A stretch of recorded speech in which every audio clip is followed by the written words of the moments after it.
Hello friends, पिछली video की तरह से एक बार फिर से मैं आपके सामने आया हूं और मेरा जो आज का टॉपिक है वो है भारतीय समाज में धार्मिक एवं सामाजिक पुनर्जागरण कैसे हुआ। इसके बारे में डिस्कस करने से पहले मेरा जो पिछले वीडियो के 2 क्वेश्चन थे उसके बारे में आपको बता दूं। मेरा पहला क्वेश्चन था कि 1857 की क्रांति में सबसे पहले जिहाद का समर्थन किसने किया, जिहाद का प्रचार किसने किया। तो इसका जवाब है मौलवी अहमदुल्ला, जो कि अवध से संबंधित था। मेरा दूसरा क्वेश्चन था कि सन्यासी विद्रोह का जो मूल सार था वो किस पुस्तक के कथानक से मेल खाता था। तो वो था आनंद मठ, जिसकी रचना बंकिम चंद्र चटर्जी ने की थी। अब हम आते हैं अपने आज के इस टॉपिक पे। मेरा टॉपिक है भारत में धार्मिक एवं सामाजिक पुनर्जागरण कब हुआ, कैसे हुआ, इसके बारे में बात करते हैं। तो सबसे पहले बात करते हैं कि भारत में पुनर्जागरण लाने की आवश्यकता क्यों हुई, क्या ऐसे कारण थे, क्या ऐसी चीज़ें उस समय समाज में व्याप्त थी जिसके कारण भारत में धार्मिक एवं सामाजिक पुनर्जागरण की आवश्यकता उस समय दिखाई देने लगी थी। तो जब 18वीं और 19वीं शताब्दी में भारत की स्थिति में हम गौर करते हैं तो भारत जो है बहुत सारे हिंदू धर्म में, मुस्लिम धर्म, बहुत सारी कुरीतियों में व्याप्त था। बहुत सारी कुरीतियाँ थी इस देश में, जैसे सती प्रथा, बाल विवाह, जैसे बहुत सारी कुरीतियाँ थी, जाति पाति, अनटचेबिलिटी, छुआछूत, ऐसी बहुत सारी कुरीतियाँ हिंदू धर्म में व्याप्त थी, जिसका तत्कालीन विद्वानों ने पुरजोर विरोध भी किया था। और जब 18वीं 19वीं शताब्दी की बात करते हैं तो उस समय भारत में ब्रिटेन की हुकूमत थी, ब्रिटेन के लोगों का राज था और वहाँ के लोग ईसाई धर्म के अनुयायी थे। अब जब वो देश पे राज करने आए तो उनके साथ साथ बहुत सारे ईसाई धर्म प्रचारक इस देश में आए। इन्होंने हिंदू धर्म में व्याप्त इन कुरीतियों का विरोध करते हुए हिंदू धर्म के निम्न जाति के लोगों को धीरे धीरे अपने धर्म के मिलाने लगे। तब एक चेतना जागृत हुई हिंदू समाज में कि अगर ऐसा होता रहा तो बहुतायत हिंदू जनसंख्या ईसाई धर्म स्वीकार करके, ईसाइयों के साथ मेल करके उनके साथ चली जाएगी। तो इसके जो मूल कारणों पे जब उस समय के तात्कालिक धर्म समाज सुधारकों ने अपना मत दिया, उसको जब हम अध्ययन करते हैं तो पाते हैं कि उस समय 2 ऐसे कारण थे जो हिंदू धर्म के लोगों को ईसाई धर्म की तरफ उन्मुख करने के प्रमुख कारण थे। पहला कारण था तात्कालिक हिंदू निष्क्रिय शक्तिहीन हिंदू समाज। दूसरा कारण था कि हिंदू समाज में जो जातिवाद के कारण जो निम्न जातियां थी उनके साथ बहुत सारा दुर्व्यवहार होने के कारण वे बिल्कुल ईसाई धर्म स्वीकार करने की तरफ उन्मुख हो गए थे। अब उस समय के समाज सुधारकों में ये बात आई कि अगर हिंदू धर्म में व्याप्त इन कुरीतियों को दूर नहीं किया गया, एक नव चेतना, एक नव जागरण, पुनर्जागरण नहीं लाया गया, तो कहीं ना कहीं हिंदू समाज धीरे धीरे ईसाई धर्म को स्वीकार करना शुरू कर देगा। इसी क्रम में बहुत सारे मध्यम वर्गीय समाज सुधारक आए जो हिंदू समाज सुधारक थे। इसी क्रम में बहुत सारे यूरोपीय लोग भी आए जो हिंदू समाज में व्याप्त कुरीतियों का विरोध करते हुए हिंदू समाज के लोगों को एकजुट करने में उन लोगों ने सहयोग किया, जिसमें सबसे पहला नाम जो आता है वो आता है विलियम जोन्स का, जिन्होंने 1784 ईस्वी में एशियाटिक सोसाइटी की गठन कोलकाता में किया था। इसी क्रम में अगर हम अध्ययन करें तो जो समाज सुधारक थे उनमें समाज सुधारकों में कई तरह के समाज सुधारक थे, जिसमें साधुवाद को अगर हम बात करें तो साधुवाद में 2 तरह के थे। एक लोग ऐसे थे जो ये मानते थे कि समाज के लोगों को जागरूक करना उनका मुख्य केंद्र होगा, जिसमें राजा राम मोहन राय, ईश्वर चंद्र विद्यासागर आते हैं। दूसरा जो था वो चाहता था कि समाज में जागरूकता के साथ साथ उनके कुरीतियों का विरोध करके लोगों को, जितने भी हिंदू धर्म में व्याप्त कुरीतियां उनका भी विरोध हमें करना है, खुल के विरोध करना है। तो इस क्रम में जो आते थे वो केशव चंद्र सेन, इस क्रम में ईश्वर चंद्र विद्यासागर लोग भी आते थे। तीसरे जो आते थे उनका मानना ये था कि हमें जागरूकता के साथ साथ कानूनी हस्तक्षेप भी इन कुरीतियों पे करना है, जिसमें राजा राम मोहन राय जैसे लोग प्रमुख थे। अब इसके अलावा एक ऐसा भी समूह था जिसका मानना ये था कि वो आंदोलन करके प्रतीकात्मक रूप से समाज में बदलाव लाने की कोशिश करेगा, जिसमें यंग बंगाल आंदोलन प्रमुख थे। अब इसी क्रम में हम बात करते हैं तो भारत के नव जागरण के अग्रदूत, भारत में नव चेतना के जनक और जिन्हें नव प्रभात का तारा, भारतीय समाज का प्रवर्तक, आधुनिक भारत का जनक, जिन्हें इन सारी उपाधियां दी गई थी, वो थे राजा राम मोहन राय। राजा राम मोहन राय समाज सुधार आंदोलनों में सबसे बड़ा नाम हो, शायद सबसे पहले समाज सुधार आंदोलन में उन्होंने बढ़ चढ़ के हिस्सा लिया। इनका जन्म 1774 में एक बंगाल ब्राह्मण परिवार में हुआ था। ये 15 वर्ष की अवस्था में ही इनके पिता के साथ विवाद हो गया। हिंदू धर्म में व्याप्त जाति प्रथा, कर्मकांड, ऐसे बहुत सारी चीज़ों को लेकर के इनका अपने पिता से मतभेद हुआ, इसके कारण उन्होंने परिवार छोड़ दिया। बाद में इनकी पिता की मृत्यु के बाद वापस आए और कंपनी के साथ कार्य में जुट गए। कंपनी के साथ कार्य करते के दौरान इन्होंने अंग्रेजी भाषा का गहन अध्ययन किया। तात्कालिक अंग्रेजी अधिकारियों में से एक अंग्रेजी अधिकारी के लेख के अनुसार अगर राजा राम मोहन राय के साथ हिंदू शब्द न जुड़ा होता तो शायद उनके द्वारा अंग्रेजी में लिखी गई पुस्तकें और अंग्रेजी में लिखे गए लेख उस दौरान अंग्रेजी भाषा में लिखे गए लेखों में सर्वश्रेष्ठ लेख होते हैं। इसी क्रम में राजा राम मोहन राय ने फारसी, हिंदी, बांग्ला, संस्कृत, अन्य भाषाओं का गहन अध्ययन किया और वे बहुत सारी भाषाओं के ज्ञाता थे। इसी क्रम में इन समाज सुधार आंदोलनों के ही क्रम में उन्होंने 1809 ईस्वी में फारसी भाषा में पहला ग्रंथ लिखा अपना, तोहफत उल महदीन। इस ग्रंथ में उन्होंने एकेश्वरवाद का समर्थन किया था। हिंदू धर्म में व्याप्त बहुदेववाद का उन्होंने खुलकर विरोध किया था। कर्मकांड का उन्होंने खुलकर विरोध किया था। उनका एकेश्वरवाद में पूर्ण विश्वास था। अब इसी क्रम में उन्होंने कंपनी का साथ छोड़ने के बाद 1814 में उन्होंने कंपनी का साथ छोड़ा। 1814 से 1815 के बीच में उन्होंने आत्मीय सभा का गठन किया था। 1816 में उन्होंने वेदांत सोसाइटी के गठन किया था। 1820 में उन्होंने प्रीसेप्ट्स ऑफ जीसस नामक पुस्तक की रचना की, जो ईसाई धर्म के व्याप्त कुरीतियां और ईसाई धर्म में व्याप्त अच्छाइयों के बारे में लिखी गई पुस्तक थी। इसी क्रम में जब वो 1828 के आसपास एक चर्च से निकल के बाहर आ रहे थे तो उनके कुछ साथियों ने उन्हें ये कहा कि उन्हें एक सेपरेट समाज का गठन करना चाहिए जो इन सब से अलग एकेश्वरवाद में विश्वास रखता हो। तो इसी क्रम में उन्होंने 20 अगस्त 1828 में ब्रह्म समाज की स्थापना की, ब्रह्म सभा की स्थापना की। यही सभा बाद में ब्रह्म समाज के नाम से प्रसिद्ध हुआ। ब्रह्म समाज का मूल उद्देश्य था एकेश्वरवाद में विश्वास, बहुदेववाद का विरोध, हिंदू कर्मकांड प्रथा का विरोध। अब इसी क्रम में उन्होंने 1817 ईस्वी में हिंदू कॉलेज, एक डच घड़ीसाज डेविड हेयर के सपोर्ट के कारण उन्होंने 1817 में कलकत्ता में हिंदू कॉलेज का गठन किया। 1825 में वेदांत कॉलेज बनाया। 1827 में आया जूरी एक्ट का विरोध किया, जो इनके जीवन काल की प्रमुख घटना थी। जूरी एक्ट के तहत हिंदू और मुसलमान धर्म को आपस में टकराव उत्पन्न करने वाला एक एक्ट था, जिसका इन्होंने पुरजोर विरोध किया था। 1827 में जूरी एक्ट का इन्होंने विरोध किया। 1821 में इन्होंने संवाद कौमुदी नामक एक बंगला पत्रिका का संपादन किया। 1822 में इन्होंने मिरातुल अखबार नामक पत्रिका का भी इन्होंने संपादन किया।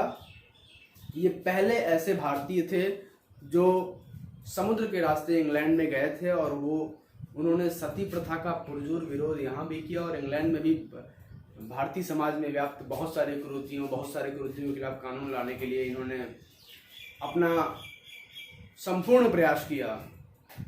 इसी क्रम में अकबर द्वितीय के द्वारा 1830 में इन्हें राजा की उपाधि दी गई थी।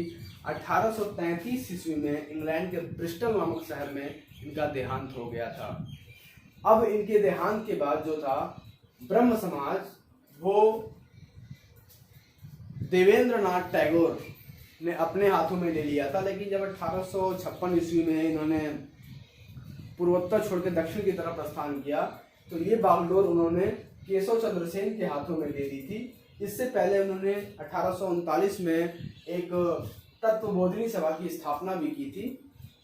1856 में जब ये ब्रह्म समाज केशव चंद्र सेन के हाथ में आया तो उनके उदारवादी दृष्टिकोण के कारण ब्रह्म समाज में धीरे धीरे ईसाई, हिंदू, मुस्लिम अपने धार्मिक पुस्तकों को लेकर पढ़ना शुरू कर दिया और उन लोगों ने धीरे धीरे जिन चीज़ों का विरोध करने के कारण इस संस्था की स्थापना हुई थी, उन्हीं चीज़ों का धीरे धीरे अनुसरण करना शुरू कर दिया, जिसके कारण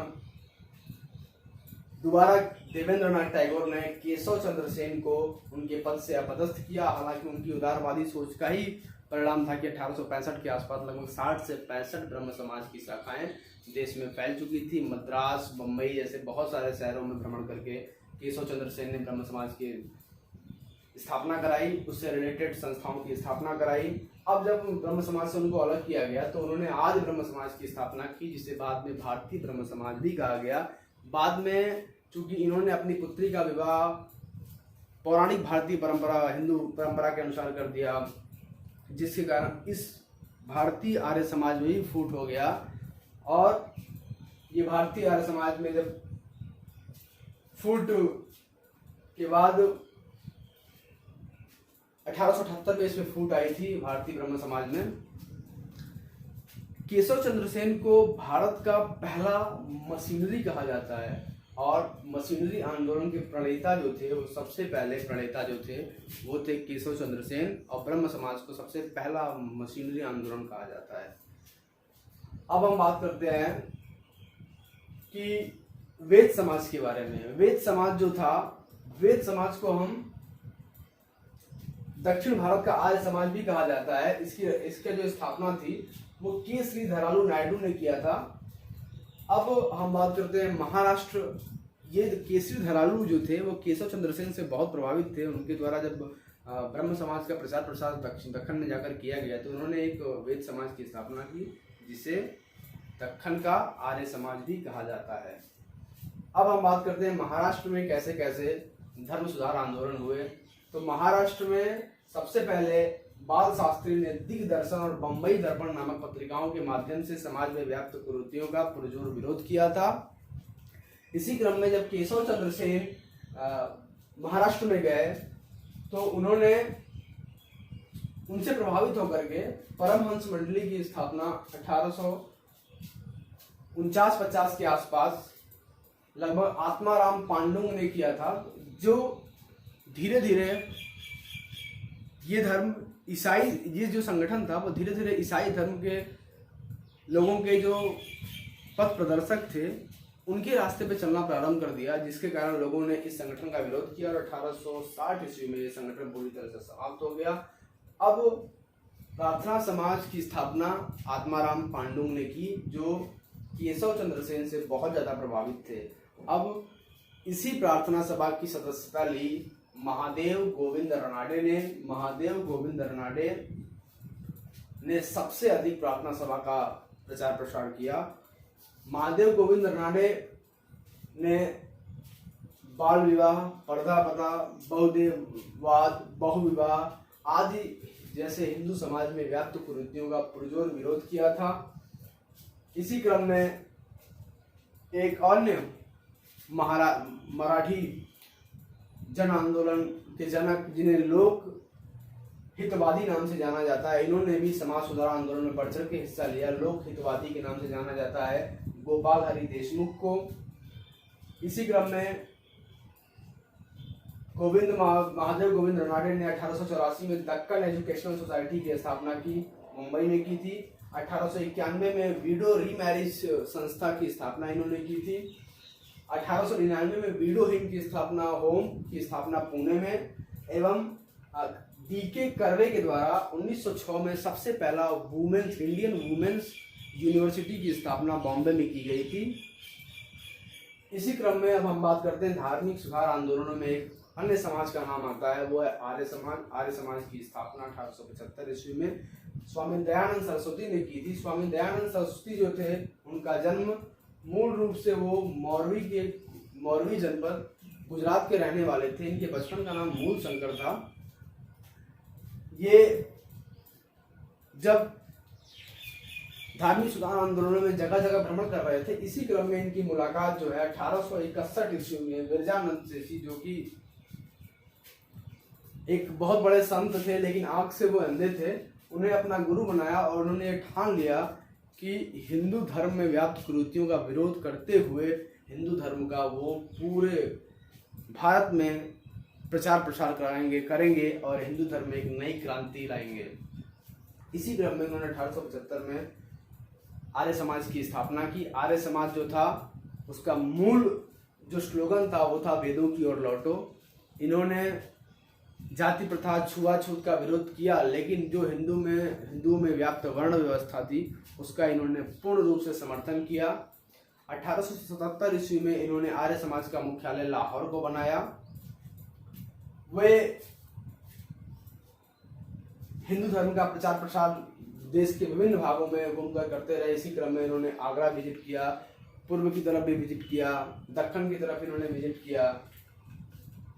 इनकी भेंट नॉर्थबुक से हुई थी। नॉर्थबुक एक अंग्रेज था जिनसे इनकी मुलाकात हुई थी।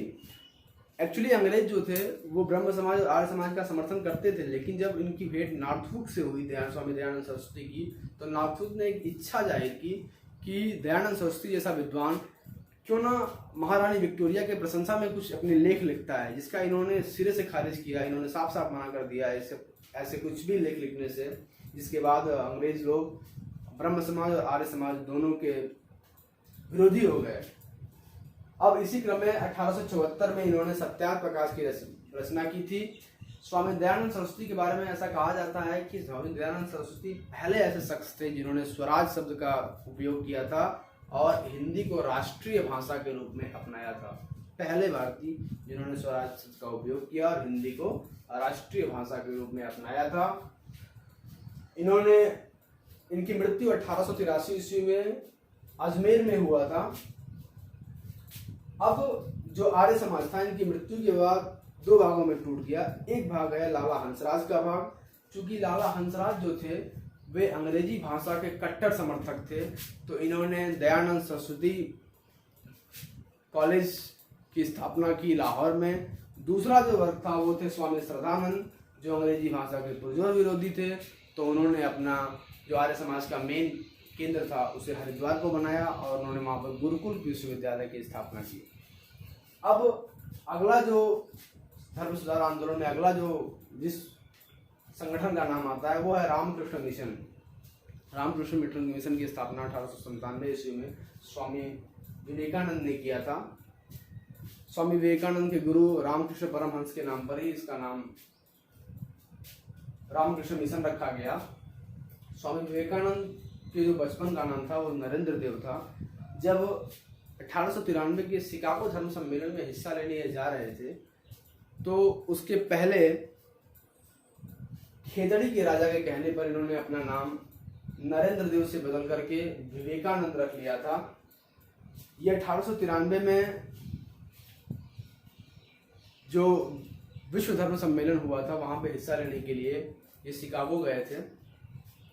शिकागो में जाकर के इन्होंने हिंदू धर्म की विशेषताओं के बारे में बता करके हिंदू धर्म का प्रचार प्रसार किया, जिसके कारण वहाँ पे बहुत सारे इनके अनुयायी हुए।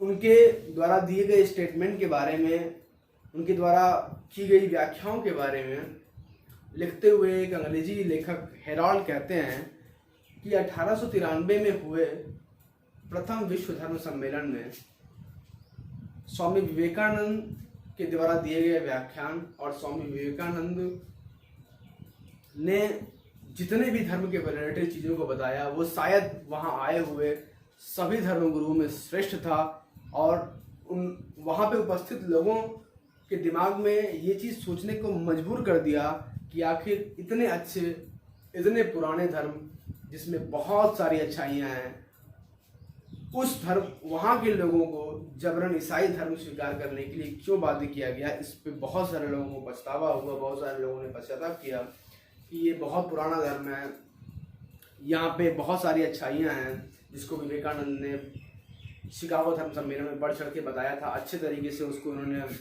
डिस्क्राइब किया था, जिससे लोग बहुत प्रभावित हुए और बहुत सारे वहाँ उनके अनुयायी बने। रामकृष्ण मिशन की स्थापना भी वहीं से उन्होंने किया था।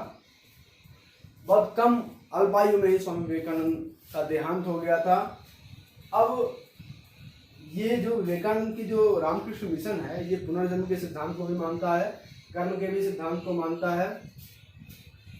रामकृष्ण मिशन के अतिरिक्त एक और संगठन था जिसने भारतीय समाज में हिंदू धर्म में पुनर्जागरण लाने का काम किया, वो था थियोसॉफिकल सोसाइटी, जिसकी स्थापना 1875 में न्यूयॉर्क में हुई थी। थियोसॉफिकल सोसाइटी की स्थापना जो थी वो एक रूसी महिला ब्लावत्स्की एंड कर्नल ऑलकॉट, जो कि एक अमेरिकी सैनिक थे, इन्होंने किया था। थियोसॉफिकल सोसाइटी पुरातन हिंदू संस्कृति को बचाए रखने के लिए युवाओं को, भारतीय युवाओं को शिक्षित करने में इनका बहुत बड़ा योगदान रहा। इन्होंने शिक्षा में बहुत अमूलचूल परिवर्तन लाया, जिसके कारण लोगों का इन्हें बहुत अच्छा समर्थन प्राप्त था। इसी क्रम में एक आयरिश महिला एनी बेसेंट ने जब 1899 में थियोसॉफिकल सोसाइटी को सदस्य बनी, उसके बाद इन्होंने भारत में धर्म प्रचार किया, भारत के युवाओं को शिक्षा लेने के लिए प्रेरित किया।